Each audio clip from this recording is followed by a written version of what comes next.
Hello friends, कैसे हैं आप सभी। मैं शिव कुमार आपके अपने यूट्यूब चैनल से स्वागत करता हूं आप सभी का। और जैसा कि हमने 8th क्लास के अंतर्गत अपनी हिस्ट्री को शुरू किया हुआ है, इतिहास को शुरू किया था एनसीईआरटी के अंतर्गत। और इसके अंतर्गत हम आप अपना जो फर्स्ट चैप्टर है वो डिस्कस कर रहे थे और बहुत कुछ हम इस चैप्टर के अंदर जान चुके हैं। ऊपर तिथियाँ क्यों महत्वपूर्ण हैं इनके बारे में हमने जाना। जो अंग्रेज़ों का, जो ब्रिटिश लोगों का जो इतिहास है, इतिहासकार जो हैं वो किस प्रकार से अपना इतिहास लिखते हैं, किस प्रकार से अंग्रेज़ों का जो इतिहास है वो अंग्रेज़ गवर्नर और अंग्रेज़ वायसराय के अधीन जो इर्द गिर्द घूमता है, वहाँ पर अन्य जो समुदाय थे उनको किसी प्रकार का कोई महत्व नहीं दिया जाता। वहीं आज हम ये जानेंगे कि किस प्रकार से जो अवधियाँ होती हैं, जो पीरियड होता है, इतिहासकार उसको कैसे निर्धारित करते हैं।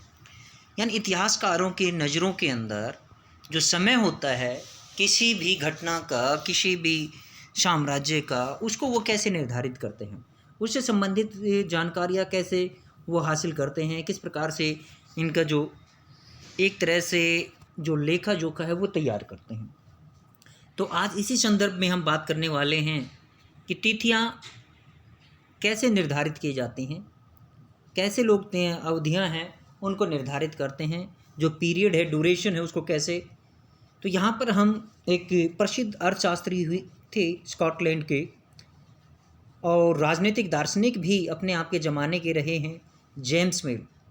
वहाँ से अपने आज गतिविधियों को शुरू करते हैं, वहाँ से आज अपनी चर्चा शुरू करते हैं। तो देखिए, जैसा कि हम पहले बता चुके हैं, स्कॉटलैंड के एक अर्थशास्त्री, राजनीतिक दार्शनिक जेम्स मिल ने 1817 के अंदर क्या किया, एक पुस्तक लिखी उन्होंने। 3 विशाल खंडों के अंदर उन्होंने ये पुस्तक लिखी थी।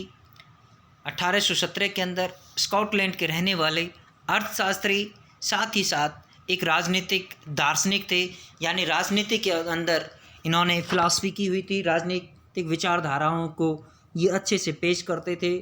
तो इन्होंने एक पुस्तक लिखी इतिहास पर, ए हिस्ट्री ऑफ ब्रिटिश इंडिया, यानी ब्रिटिश भारत का इतिहास।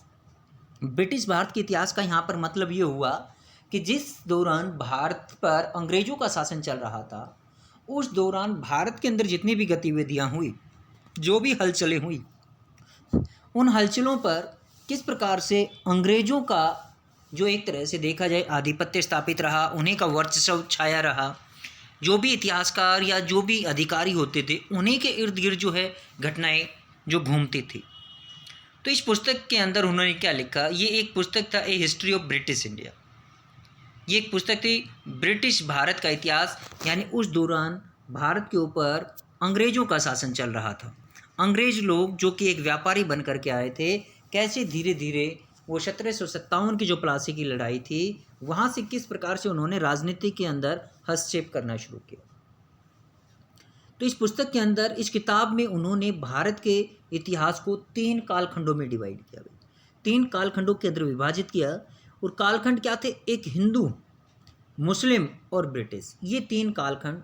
यानी जिस कालखंड में उसने हिंदू कालखंड का नाम दिया, हिंदू नाम दिया, एक में उन्होंने मुस्लिम नाम दिया और एक में ब्रिटिश।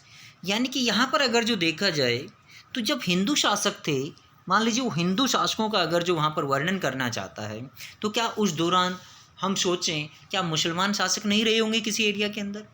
क्या अंग्रेज़ लोग वहाँ पर किसी भी काम में लगे हुए हों? क्या अन्य या पुर्तगाली या फ्रांसीसी लोग नहीं रहे होंगे?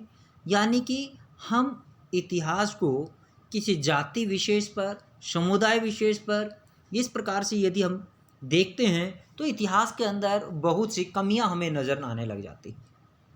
तो इस कालखंड को, इस निर्धारण को ज़्यादातर लोगों ने मान भी लिया।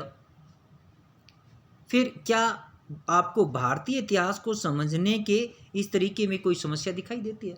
बिल्कुल समस्या दिखाई देती है, क्योंकि जिस समय मुस्लिम लोग यहाँ पर शासन कर रहे थे, सल्तनत काल को हम माने तो वो मुस्लिम, जैसे कि 1526 से लेकर के अपना पानीपत की प्रथम लड़ाई से लेकर, या हम ये कहें कि अपना जब 1206 के अंदर जब बाबर यहाँ पर आता है, उस दौरान से लेकर के अपना 1761 तक का जो शासन है, ये अपना सल्तनत काल के दौरान, जिसके अंदर की जो 5 प्रमुख राजवंश शासन करते हैं, तो इनके दौरान क्या भारतीय लोग नहीं रहे थे, भारतीय राजा नहीं थे क्या? आप देखें तो तराइन की लड़ाई है, उसके बाद आपका हल्दी घाटी का मैदान है, इससे पहले आपका मेदिनी राय के साथ लड़ाई होती, मतलब बहुत से जो भारतीय, जो कि राजपूताना, जहाँ पर राजपूत लोग शासन करते थे, तो इसमें हमें बहुत सी जो भारतीय इतिहासकार हैं उनको काफ़ी जो है समस्याएं दिखाई दी। तो इसमें अगर जो समस्याएं दिखाई दी तो इतिहास को किस प्रकार से पेश किया जाए, इतिहास को लिखने का दूसरा तरीका क्या हो सकता है, आज हम इसके ऊपर चर्चा करने जा रहे हैं। तो देखिए, इतिहास को हम अलग अलग कालखंडों में बांटने की कोशिश क्यों करते हैं? सबसे पहले तो क्वेश्चन यही उठता है कि इतिहास को हमें अलग अलग कालखंडों के अंदर विभाजित ही क्यों करना पड़ता है? इसकी भी एक वजह रही है, इसका भी एक कारण रहा है। हम एक दौर की खासियतों, उसके केंद्रीय तत्वों को पकड़ने की कोशिश करते हैं। यानी अंग्रेज लोग जब भारत पे शासन कर रहे थे, या मुस्लिम शासक जब सुल्तान जब भारत पर शासन कर रहे थे, तो उसमें क्या क्या विशेषताएं थी, क्या क्या खामियां थी, कौन से जो शासन के केंद्र बिंदु रहे, उन चीज़ों को लेकर के हम इतिहास का वर्णन करना शुरू कर देते हैं। ऐसा इसलिए ऐसे शब्द महत्वपूर्ण हो जाते हैं जिनके सहारे हम समय को बांटते हैं। यानी उस दौरान वैसे जो शब्द जो कि समय को निर्धारित करने में महत्वपूर्ण होते हैं, उनका महत्व बढ़ जाता है। ये शब्द अतीत के बारे में हमारे विचारों को दर्शाते हैं, हमारे विचारों को, यानी उस दौरान उस समय विशेष के प्रति हमारी विचारधारा क्या है, हमारी दार्शनिकता क्या है, और उन लोगों का हमारे प्रति विचारधारा क्या रही, उनका हमारे प्रति दृष्टिकोण क्या था, ये सभी चीज़ें इतिहास के अंदर दर्शाई जाती हैं। वे हमें बताते हैं कि एक अवधि से दूसरी अवधि के बीच आए बदलावों का क्या महत्व होता है। यानी जब एक संस्कृति दूसरी संस्कृति के साथ मेल बढ़ता है उसका, तो ऐसे में विभिन्न विचारों का आदान प्रदान होता है, शिक्षा का आदान प्रदान होता है, धार्मिक विचारों का आदान प्रदान होता है, लोगों का आदान प्रदान होता है। तो ऐसे में एक नई संस्कृति उभर कर के सामने आती। इसलिए जो कालखंड होता है, उसका इतिहास को, समय को कालखंडों में बांटना जरूरी हो जाता है। चलिए, जो मिल को लगता था उस समय, जो हम किसके संदर्भ में बात कर रहे हैं, जेम्स मिल के बारे में बात कर रहे हैं, जो स्कॉटलैंड के एक अर्थशास्त्री के साथ साथ एक बड़े राजनीतिक दार्शनिक भी थे। उन्होंने जो इतिहास लिखा था, उनको लगता था कि सारे एशियाई समाज सभ्यता के मामले में यूरोप से काफ़ी पीछे हैं। यानी वो लोग मिल के दृष्टि के अंदर जो यूरोप था, यूरोप को वो सभ्यता का पालना मानता था, और एशियाई समाजों को वो यूरोपीय समाज से काफ़ी पीछे मानते थे। इतिहास की उनकी समझदारी ये थी कि भारत में अंग्रेज़ों के आने से पहले या हिंदू और मुसलमान तानाशाहों का ही राज चलता था। यानी या तो यहाँ पे हिंदू राजा होते थे या मुसलमान शासक होते थे, और ये अपने तानाशाही चलाते थे। तो ऐसे में जनता जो है वो अपने विचारों को व्यक्त नहीं कर सकते थे, जनता राजा के सम्मुख जो है अपने विचार नहीं रख पाती थी, इसलिए वो दबे रह जाते थे। तो ऐसे में यहाँ चारों ओर केवल धार्मिक बैर, यानी वैमनस्य, एक दूसरे से शत्रुता का भाव, जातिगत बंधनों और अंधविश्वासों का ही बोलबाला चल रहा था उस दौरान। पर्टिकुलरली हम बात करें हिंदू जो काल था, हिंदुओं का जो काल था उस दौरान, क्योंकि हिंदू धर्म में बहुत सी प्रकार की जटिलताएं आ गई थी, विषमताएं आ गई थी, जिसकी वजह से जो समाज के अंदर, विश्व के अंदर विभिन्न प्रकार के अन्य धार्मिक, जैन धर्म का विकास होता है उसी दौरान। फिर आपका, क्योंकि उस दौरान ये इन्होंने एक विकल्प दिया था विभिन्न प्रकार के, जैसे कि फिर जैन मिशनरीज आए थे, ईसाई मिशनरीज आए, उन्होंने जो धर्म अवलंबन किया, लोगों के जो धर्म परिवर्तन करवाए, विभिन्न प्रकार के प्रलोभन दे करके, इस प्रकार की सारी चीज़ें थी इसके अंदर बताई जाती। देखिए, मिल की राय में क्या था कि ब्रिटिश शासन भारत को सभ्यता की राह पर ले जा सकता है। देखिए, ये एक ऐसी बात थी यहाँ पर जो मिल ने बोली कि ब्रिटिश शासन भारत को सभ्यता के मार्ग पर ले जा सकता था। तो भारत को प्राचीन समय में सोने की चिड़िया क्यों कहा जाता था? भारत अगर जो प्राचीन समय में सोने की चिड़िया कहलाता था, तो क्या अंग्रेजों का माल भारत में आकर के बिकता था क्या? इसके विपरीत भारतीय सामान, भारतीय मसाले, भारतीय सूती कपड़ा विदेशों में ज़बरदस्त मांग होने की वजह से ये लोग भारतीय सामान के प्रति आकर्षित हुए और ये व्यापारी बन कर के आए थे, जिनको पहले भारतीय शासकों के द्वारा, मुस्लिम सुल्तानों के द्वारा भारत से खदेड़ दिया गया था। सर टॉमस रो जो आए, उससे पहले जो हॉकिंस आए थे, हॉकिंस जो है यहाँ पर इजाज़त लेने के लिए आए थे, लेकिन वो इजाज़त लेने में सफल नहीं हो पाए, लेकिन यहाँ पर दरबार के अंदर 400 की मनसबदारी लेने में कामयाब रहे। उसके बाद सर टॉमस रो आते हैं और वो यहाँ पर जो भारतीयों से, राजाओं से सहमति लेने में सफल हो जाते हैं, जिससे कि उन्होंने यहाँ पर अपने कासिम बाज़ार के आसपास के क्षेत्र के अंदर अपने जो कारखाने स्थापित करने शुरू कर दिए थे। तो इस प्रकार से देखा जाए कि भारतीय के लिए भाई सभ्यता नहीं थी, भारतीय लोग सभ्य नहीं थे, ये बात कहना काफ़ी अनुचित सा लगता है। या अगर भारतीय लोग सभ्यता में नहीं थे तो भारत ने विश्व को ज्ञान कैसे दिया? फिर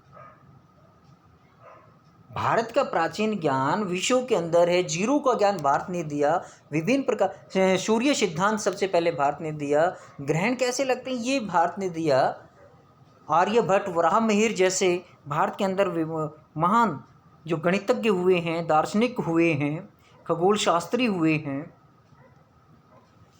तो ऐसे में भारत को सभ्यता के राह पर न मानने का कोई औचित्य तो है नहीं।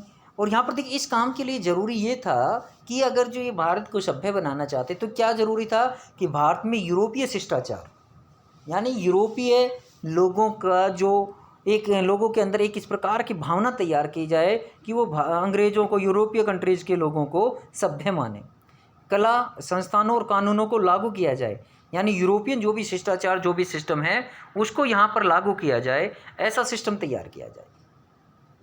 तो मिल ने तो यहाँ तक भी सुझाव दिया था कि अंग्रेज़ों को भारत के सारे भूभाग पर कब्जा कर लेना चाहिए।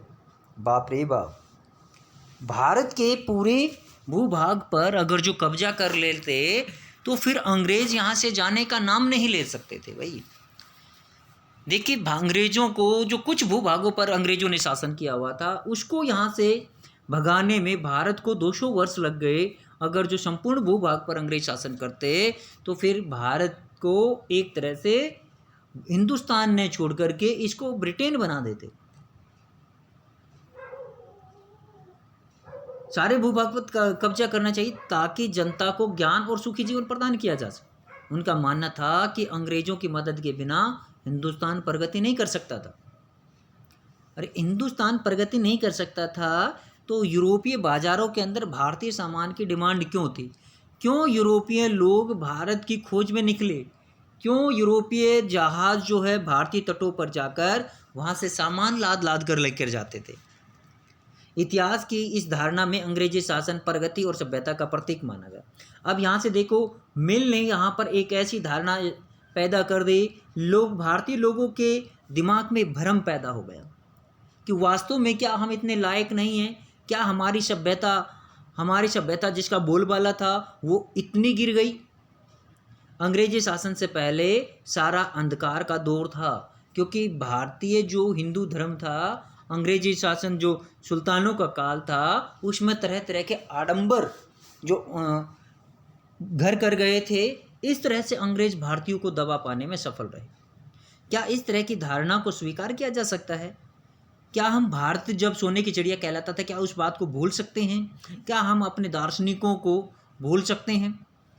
क्या इतिहास के किसी दौर को हिंदू या मुसलमान दौर कहा जा सकता है? क्या इन सारे दौरों में कई तरह के धर्म एक साथ नहीं चलते थे? किसी युग को केवल उस समय के शासकों के धर्म के हिसाब से तय करने की ज़रूरत क्या है? यहाँ पर सबसे ज़रूरी बात यह है कि वहाँ पर मान लीजिए वहाँ पर मुसलमान शासक है, तो क्या वहाँ पर राजपूत नहीं थे? क्या वहाँ पर सिख लोग नहीं थे? क्या वहाँ पर हिंदू लोग नहीं थे? तो ऐसे में क्वेश्चन काफ़ी अराइज होते हैं, काफ़ी क्वेश्चन उभर कर के सामने आते हैं। अगर हम ऐसा करते हैं तो इसका मतलब यह कहना चाहते हैं कि औरों के जीवन और तौर तरीक़ों का कोई महत्व नहीं था उस दौरान। केवल जो राजा लोग थे उन्हीं का समाज में बोलबाला था। हमें याद रखना चाहिए कि प्राचीन भारत में सारे शासकों का भी एक धर्म नहीं होता था। आप अगर जो पूरे इतिहास को उठाकर देखें, इतिहास के पन्नों के अंदर झांक कर देखें, तो आपको ये नज़र आएगा कि सभी शासक लोग भी राजपूत नहीं थे। उनके अंदर ब्राह्मण लोग भी थे, चंडाल लोग भी थे, विभिन्न समुदायों के लोग जो हैं जो काबिल थे। यानी कि आजकल एक जो कहावत है, माइट इज़ राइट, जिसकी लाठी उसकी भैंस, ये यानी जो उस समय काबिल था, जो संसाधनों को जुटा सकता था, वो राजा बन सकता था। जैसा कि बहुत से ग्रंथों के अंदर चंद्रगुप्त मौर्य का आप एग्जाम्पल ले सकते हैं, उनको निम्न कुल का बताया गया है, जबकि उन्होंने एक विशाल साम्राज्य खड़ा किया। यहीं पर अब अंग्रेजों की बात करें, अंग्रेजों द्वारा सुझाए गए वर्गीकरण से अलग हटकर इतिहासकार भारतीय इतिहास को आमतौर पर कितने भागों में, 3 भागों में डिवाइड करते हैं। और वो तीनों भाग क्या हैं देखिए, जिनका हम भारतीय इतिहास के संदर्भ में चर्चा करते हैं: प्राचीन इतिहास, मध्यकालीन इतिहास और आधुनिक काल। प्राचीन इतिहास के दौरान हमारे जो ऋग्वेद हैं, अपने जो महाकाव्य वगैरह हैं, पाषाण काल का ये घटनाएं आ जाती हैं। मध्यकाल के अंदर अपने जो सल्तनत काल है उसको ले लेते हैं हम, और आधुनिक काल के अंदर हम जो 1700 के बाद का जो दौर है वो काल हमारा आधुनिक काल के अंतर्गत आ जाता है। तो इस काल से में बांट कर देखा जाता है, देखते हैं इस विभाजन की भी अपनी समस्याएं हैं। इतिहास को इन कालखंडों में बांटने की यह समझ भी पश्चिम से आई है।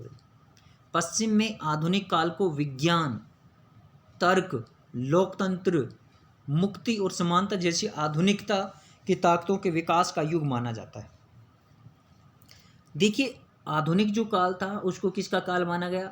विज्ञान का, तर्क का, लोकतंत्र का, क्योंकि इस समय जो है विभिन्न देश जो हैं आज़ाद हुए, यानी औपनिवेशिक शासन से मुक्ति पा करके उन्होंने अपना जो है खुद का मार्ग प्रशस्त किया।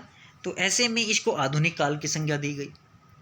समानता जैसी आधुनिक ताकतों का विकास का युग भी माना जाता है। उनके लिए मध्यकालीन समाज वे समाज थे जहाँ आधुनिक समाज की ये विशेषताएं नहीं होती थी। यानी आज जो विशेषताएं आपको दिख रही हैं, आज़ादी की, लोगों को अपने विचार अभिव्यक्त करने की, तरह तरह की जो आज़ादियां मिल रही थी वो मध्यकाल में नहीं थी। तो ऐसे में क्या हम अपने अध्ययन के लिए आधुनिक काल की इस अवधारणा को बिना सोचे विचारे ऐसे ही अपना सकते हैं क्या? जैसा कि आप इस किताब में देखेंगे, अंग्रेजों के शासन में लोगों के पास समानता, स्वतंत्रता या मुक्ति नहीं थी, नाम मात्र की भी नहीं थी। लोग अपनी बात को नहीं रख सकते थे, प्रेस की स्वतंत्रता लोगों के पास नहीं थी, लोगों को समानता का अधिकार नहीं था। लेकिन जैसे भारत के संदर्भ में बात करें, प्राचीन भारत की बात करें, तो यहाँ पर समानता थी, लोग मुक्त थे, स्वतंत्र थे, और नए ही यहाँ आर्थिक विकास और प्रगति का दौर था। अंग्रेजों ने जिस क्षेत्र के अंदर विकास किया वो विकास केवल और केवल अपने आर्थिक हितों को देखते हुए विकास किया। बहुत सारे इतिहासकार इस युग को औपनिवेशिक युग कहते हैं। औपनिवेशिक युग क्या, देखिए औपनिवेश क्या होता है, औपनिवेशिक युग क्या है। तो सबसे पहले अब अगला क्वेश्चन हमारा यही है कि उपनिवेश है क्या। उपनिवेश एक ऐसा सिस्टम होता है जिसमें एक अमीर, एक शक्तिशाली देश एक गरीब देश के संसाधनों को अपने हितों के लिए, अपने उद्देश्यों की पूर्ति के लिए उसके संसाधनों का दोहन करता है, उनके संसाधनों का शोषण करता है, विकास के नाम पर शोषण करता है। वास्तव में विकास उनके खुद का पैसा कमाते हैं, उस पैसे का उस उपनिवेश से कोई महत्व नहीं है। उपनिवेशक देश अपना उल्लू सीधा करता है इसके अंदर। इस किताब में आप पढ़ेंगे कि किस तरह अंग्रेज़ों ने हमारे देश को जीता और स्थानीय नवाबों और राजाओं को दबाकर अपना शासन स्थापित किया। यहाँ आप ये भी देखेंगे कि किस तरह उन्होंने अर्थव्यवस्था व समाज पर अपना नियंत्रण स्थापित किया, लोगों की आंखों में झूल कैसे झोंकी उन्होंने, ये सब आप जानेंगे। कैसे उन्होंने अपने सारे खर्चे निपटाने के लिए भारत से राजस्व वसूलना शुरू किया, कैसे अपनी सेना को दूसरों के पैसे पे रखा जाए, ये भारत के अंदर लागू किया, जिसको सहायक व्यवस्था बोला गया था। अपनी ज़रूरत की चीज़ों को सस्ती कीमत पर खरीदना और निर्यात के नाम पर महत्वपूर्ण फसलों की खेती कराई, और इन सारी कोशिशों के कारण जो परिवर्तन आए, जो बदलाव आए, उनसे इन्होंने मोटा मुनाफा कमाया। कच्चा माल यहाँ से खरीद कर 10 रुपये की चीज़ यहाँ से खरीद कर उसी चीज़ को तैयार करके 100 रुपये में भारत के अंदर बेचना, ये उपनिवेशिक शासन का समय था। आप यहाँ पर ये भी जानेंगे कि ब्रिटिश शासन के दौरान के कारण यहाँ की मूल मान्यताओं और पसंद नापसंद, रीति रिवाज व तौर तरीकों में क्या बदलाव आए। जब एक देश पर दूसरे देश के दबदबे से इस तरह के राजनीतिक, आर्थिक, सामाजिक और सांस्कृतिक बदलाव आते हैं, तो इसी प्रक्रिया को उपनिवेशीकरण कहा जाता है। तो यहाँ पर आपके लिए एक महत्वपूर्ण, जो ऊपर पूछा गया कि औपनिवेशीकरण क्या है, तो औपनिवेशीकरण की प्रक्रिया को हम यहाँ से लेंगे। जब एक देश, यहाँ से देखो, जब एक देश पर दूसरे देश के दबदबे से इस तरह के राजनीतिक, किस तरह के भाई मान्य मूल्यताओं, पसंद नापसंद, रीति रिवाज व तौर तरीकों में बदलाव आ जाते हैं, सांस्कृतिक बदलाव आते हैं दूसरे देश के दबाव की वजह से, तो इसी को उपनिवेशीकरण कहा जाता है। इसी को उपनिवेशीकरण कहा जाता है। इसी को जो दबाव डालने वाला है वो उपनिवेशक कहलाता है, और जिस पर डाला जाता है वो उपनिवेश कहलाता है। जैसे कि भारत एक उपनिवेश था अंग्रेजों का, इंग्लैंड का, ब्रिटेन का। लेकिन जल्द ही आप ये भी समझ जाएंगे कि सारे वर्ग और समूह इन बदलावों को एक ही ढंग से अनुभव नहीं कर रहे थे, यानी अलग अलग लोगों के लिए इन अनुभवों का अलग अलग मायने था, अलग अलग अर्थ था। इसलिए इस किताब को हमारे अतीत, यानी बहुत सारे अतीतों पर केंद्रित किया गया है, यानी अलग अलग समुदायों के लिए इनका अलग अलग महत्व था। इसी आधार पर इसको हमारे अतीत, यानी कि अतीत एक नहीं, बहुत सारे अतीत हैं, ये नाम दिया गया है। देखिए हम किस तरह से जानते हैं, क्या जानते हैं, तो देखिए भारतीय इतिहास के पिछले 250 साल, 250 साल का इतिहास लिखने के लिए इतिहासकार कौन कौन से स्रोतों का इस्तेमाल करते हैं, कौन कौन सी ऐसी चीज़ों का इस्तेमाल करते हैं। तो यहाँ पर सबसे पहले देखिए प्रशासन अभिलेख तैयार कराता है। भाई प्रशासन यानी जो सत्ता में होता है वो अपने महत्वपूर्ण दस्तावेज तैयार करवाता है। यहाँ पर देखिए अंग्रेज़ों ने भी ऐसा ही किया। अंग्रेज़ों ने भारतीयों के शासन को समझने के लिए अपनी नीतियों को लिखित रूप में लागू करवाया, और भारतीयों के साथ जो संधि करवाई जाती थी उस संधि को लिखित रूप में लेते थे, ताकि इन फ्यूचर, भविष्य में अगर ज़रूरत पड़े तो वो दिखाई जा सके। अंग्रेजी शासन द्वारा तैयार किए गए सरकारी रिकॉर्ड इतिहासकारों का एक महत्वपूर्ण साधन होता है इतिहास को समझने का। अंग्रेज़ों की मान्यता थी कि चीज़ों को लिखना बहुत महत्वपूर्ण होता है। जैसा कि आज भी बड़े बुजुर्ग लोग कहते हैं कि 100 खखी एक लिखी, यानी 100 बार आप किसी चीज़ को बोल लेते हैं और एक बार लिख लेते हैं, तो उस 100 बार बोली हुई चीज़ पर वो एक बार लिखी हुई चीज़ हावी होती है, उसका महत्व अधिक होता है। क्योंकि बोलने वाला अपनी बात से मुकर सकता है, लेकिन उसने लिखकर अगर साइन किए हैं तो वो लिखी हुई वस्तु, वो लिखी हुई चीज़, वो उसको दिखाई जा सकती है। उनके लिए हर निर्देश, हर योजना, नीतिगत फैसले, सहमति, जांच को साफ साफ लिखना बहुत ज़रूरी था। ऐसा करने के बाद चीज़ों का अच्छी तरह से अध्ययन किया जा सकता था और उन पर वाद विवाद भी कराया जा सकता था। इस समझदारी के चलते ज्ञापन, टिप्पणी और प्रतिवेदन पर आधारित शासन की संस्कृति पैदा हो गई। यानी लोगों को ज्ञापन सौंपना, भाई हमें अपनी कोई चीज़ सरकार से मंजूर करवानी है तो हम उसको एक लिखित रूप में सरकार को सामने पेश करेंगे कि हमारी ये क्या है ज़रूरतें हैं, इनको आप जनहित में, इसको जनहित याचिकाएँ भी बोल देते हैं। अंग्रेज़ों को यह भी लगता था कि तमाम अहम दस्तावेजों और पत्रों को संभाल कर रखना जरूरी है, लिहाजा उन्होंने सभी शासकीय संस्थानों में अभिलेख कक्ष बनवा दिए। ये अभिलेख कक्ष क्या होते हैं? जहाँ पर अभिलेख कक्ष उनको बोलते हैं जहाँ पर सरकारी दस्तावेजों को संभाल कर रखा जाता है।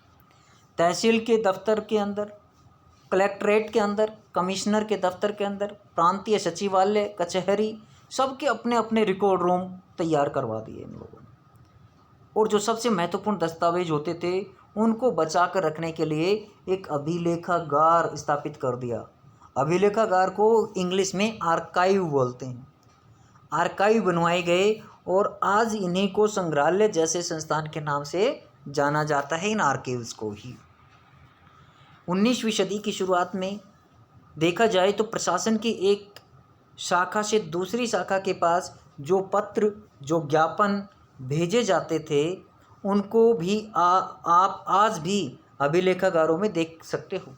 यानी उस समय विभिन्न ऑफिसों के बीच, विभिन्न अधिकारियों के बीच जो विचारों का आदान प्रदान होता था, उनके लेख, उनके पत्र आज भी आपको अभिलेखागारों के अंदर, म्यूजियम्स के अंदर देखने को मिल सकते हैं। वहाँ आप जिला अधिकारियों द्वारा तैयार किए गए नोट्स, जो रिपोर्ट्स होती हैं वो, और उनके जो महत्वपूर्ण नीतियाँ हैं उनको पढ़ सकते हैं, या ऊपर बैठे अफसरों द्वारा जो क्षेत्रीय अधिकारियों को भेजे गए जो निर्देश हैं, जो सुझाव हैं, उनको आप पढ़ सकते हैं, देख सकते हैं। 19वीं सदी के शुरुआती सालों में इन सभी दस्तावेज़ों की सावधानीपूर्वक नकलें बनाई जाती थी। और 19वीं शताब्दी में, क्योंकि 15वीं-16वीं शताब्दी के अंदर प्रेस का विकास हो गया था, गुटेनबर्ग साहब ने प्रेस का निर्माण कर दिया था और इससे इनकी जो नकल बनाना, इनकी कॉपी तैयार करना आसान हो गया था। उससे पहले पांडुलिपियाँ बनाई जाती थी और पांडुलिपियों को बनाने में बहुत सा पैसा खर्च होता था, लेकिन अब जो प्रिंटिंग मशीन की वजह से इनको तैयार किया जाने लग गया था। उससे पहले देखिए, ये जो नकलें बनाई जाती थी उन्होंने खुशनवीसी के माहिर लिखते थे। खुशनवीस वे लोग होते हैं जिनकी लेखनी, जिनका लेखन कार्य, यानी जिनकी कालीग्राफी होती है। कालीग्राफी का मतलब ही सुंदर लेख होता है। यानी खुशनवीसी या सुलेखनवीस ऐसे लोग होते हैं जो बहुत सुंदर ढंग से चीज़ों को लिखते हैं। 19वीं सदी के मध्य तक छपाई का विकास हो गया था भाई। ये देखिए, भारतीय राष्ट्रीय अभिलेखागार 1920 के दशक में बनाया गया, कलकत्ता के अंदर का है ये। जब नई दिल्ली का निर्माण हुआ तो राष्ट्रीय संग्रहालय और राष्ट्रीय अभिलेखागार दोनों ही वायसराय के निवास के नज़दीक बनाए जाते थे। इससे ये पता चलता है कि अंग्रेज़ों की सोच में इन संस्थानों का कितना भारी महत्व होता था।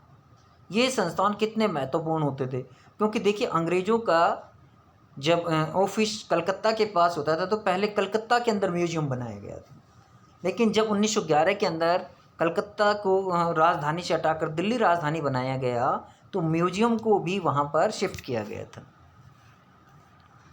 यहाँ पर देखिए तकनीकी भी फैलने लग गई थी 19वीं शताब्दी के आते आते, प्रिंटिंग प्रेस के। इस तकनीक के सहारे अब प्रत्येक सरकारी विभाग की कार्रवाइयों के दस्तावेजों की कई प्रतिलिपियाँ बनाई जाने लग गई थी। सर्वेक्षण का बढ़ता हुआ महत्व, देखिए कोई भी अधिकारी होता है किसी भी क्षेत्र की महत्वपूर्ण जानकारी हासिल करने के लिए सर्वेक्षण करवाता है, और सर्वेक्षण का इन लोगों के लिए एक फ़ायदा ये होता है कि कहाँ से कितना टैक्स, कितनी राशियों की वसूली होती है, किस क्षेत्र में कौन सी भूमि उपजाऊ है, कहाँ पर बंजर भूमि है, इस सभी का डाटा जो है इनको मिल जाता है। तो औपनिवेशिक शासन के दौरान सर्वेक्षण का चलन महत्वपूर्ण हो गया था। अंग्रेज़ों का विश्वास था कि किसी देश पर अच्छी तरह शासन चलाने के लिए उसको सही तरीके से समझना बहुत ज़रूरी है।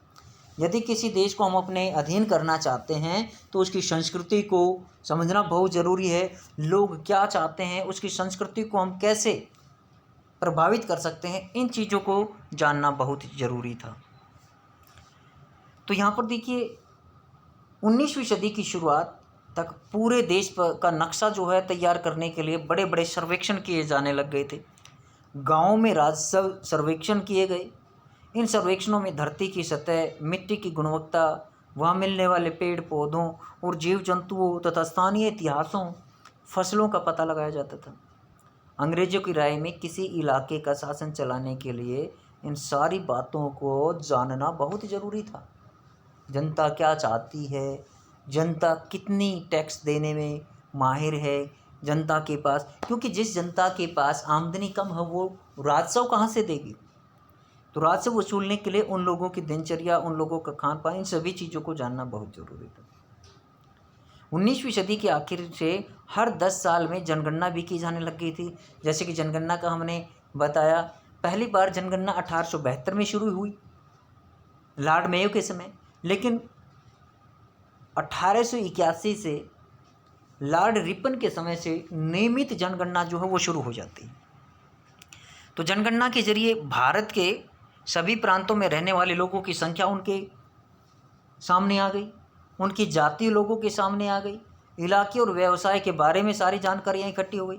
इसके अलावा वानस्पतिक सर्वेक्षण भी करवाए गए अंग्रेजों के द्वारा, प्राणी वैज्ञानिक सर्वेक्षण करवाए गए, पुरातात्विक सर्वेक्षण लोगों के द्वारा करवाए गए, मानव शास्त्रीय सर्वेक्षण, वन सर्वेक्षण आदि कई सर्वेक्षण, इस प्रकार के सर्वेक्षण करवाए गए। और अंग्रेजों ने भारत को एक सोची समझी चाल के जरिए जो है अंग्रेजों ने भारत को अपने अधीन किया, जिससे कि इन लोगों को भारत को अधीन करने में अधिक समय नहीं लगा। तो यहाँ पर ये हम एक रिपोर्ट दे रखी है, उस रिपोर्ट को देखिए। शरीफे का पौधा, शरीफे का जो पौधा है ये देखिए 1770 का दशक का समय है। अंग्रेजों द्वारा बनाए गए वानस्पतिक उद्यान और प्राकृतिक इतिहास के संग्रहालयों में विभिन्न पौधों के नमूने और उनसे संबंधित जानकारी इकट्ठी की जाती है। इन नमूनों के चित्र स्थानीय कलाकारों से बनवाए जाते थे, क्योंकि उस समय ये अपने साथ विभिन्न प्रकार के अधिकारियों को या चित्रकारों को नहीं लेकर आते थे, क्योंकि इनकी आमदनी कम थी, इसलिए भारतीय लोगों को थोड़ा सा प्रलोभन देकर उनसे अपना काम निकलवाते थे। जब अब इतिहासकार इस बात पर ध्यान दे रहे हैं कि इस तरह की जानकारी किस तरह इकट्ठा की जाती थी और इससे उपनिवेशवाद के बारे में उनको कैसे पता चलता था, इन सभी का वो क्यों रिकॉर्ड रखते थे, किस लिए ये सभी चीज़ें जो हैं उनके लिए महत्वपूर्ण थी। यहाँ पर एक रिपोर्ट जो दी हुई है, यहाँ पर विभिन्न प्रकार के जो यानी गृह विभाग को भेजी गई एक रिपोर्ट का दृश्य हम देते हैं।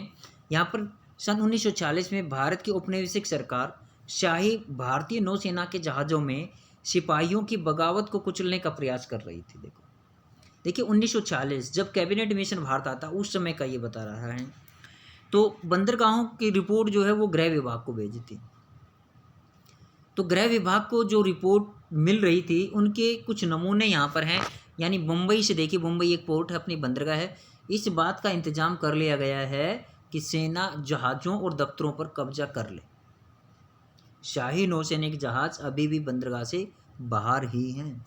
यानी उस वहाँ के जो अधिकारी थे, अधिकारियों ने इस बात को निश्चित किया कि जो अंग्रेज के जो जहाज़ हैं सामान लादने वाले, वो मुंबई बंदरगाह पर नहीं जाने चाहिए। यानी मुंबई बंदरगाह उस समय एक महत्वपूर्ण व्यापारिक बंदरगाह के तौर पर काफ़ी विकसित हो गई थी। और मुंबई जो है अंग्रेज़ों को पुर्तगालियों से दहेज के रूप में मिली थी, क्योंकि पुर्तगाली राजकुमारी का विवाह जो कैथरीन के जो पुत्र थे उनके साथ उसकी शादी कर दी गई थी, उनको दहेज में मिला था। और इन्होंने ये 3000 पाउंड प्रति वर्ष के आधार पर ये कंपनी को किराए पर दिया हुआ था ये शहर। उसके बाद कराची का देखिए, कराची बंदरगाह जो कि आजकल पाकिस्तान में है, 301 विद्रोहियों को गिरफ्तार कर लिया गया है। कुछ अन्य संदेहास्पद जो विद्रोही भी गिरफ्तार किए गए हैं। सारे दफ्तर सैनिक निगरानी में हैं, यानी अन्य गतिविधियां यहाँ पर नहीं हो सकती हैं। तीसरी महत्वपूर्ण, विशाखापट्टनम स्थिति पूरी तरह से नियंत्रण में है और कहीं हिंसा नहीं हुई है। जहाज़ों और प्रतिष्ठानों पर सैनिक गार्ड तैनात कर दिए गए हैं, ताकि जो विद्रोही सेनापति हैं, विद्रोही नौसैनिक हैं, वो इन जहाज़ों पर किसी प्रकार का कोई नुकसान ना करें, इनके लिए वहाँ पर चौकसी बढ़ा दी गई है। किसी परेशानी की उम्मीद नहीं है, सिवाय इसके कि संभव है कुछ सिपाही काम पर ना आएं। यानी कि जो नौसैनिक सिपाही थे उन्होंने विद्रोह कर दिया था, जिसकी वजह से जो अंग्रेज शासन है वो हिल गया था। और उसी के बाद जो है अंग्रेज जो हैं इस बात से सुनिश्चित हो गए थे कि भारत को आज़ाद करना ही पड़ेगा। तो आज के वीडियो में हम इतना ही जानते हैं बाकी जो है वो हम नेक्स्ट वीडियो में डिस्कस करेंगे, क्योंकि ज़्यादा लंबा वीडियो बनता है तो इसमें थोड़ा सा आपको समझने में दिक्कत आ सकती है। तो आज के लिए वीडियो में इतना ही डिस्कस करते हैं। Thank you, have a nice day.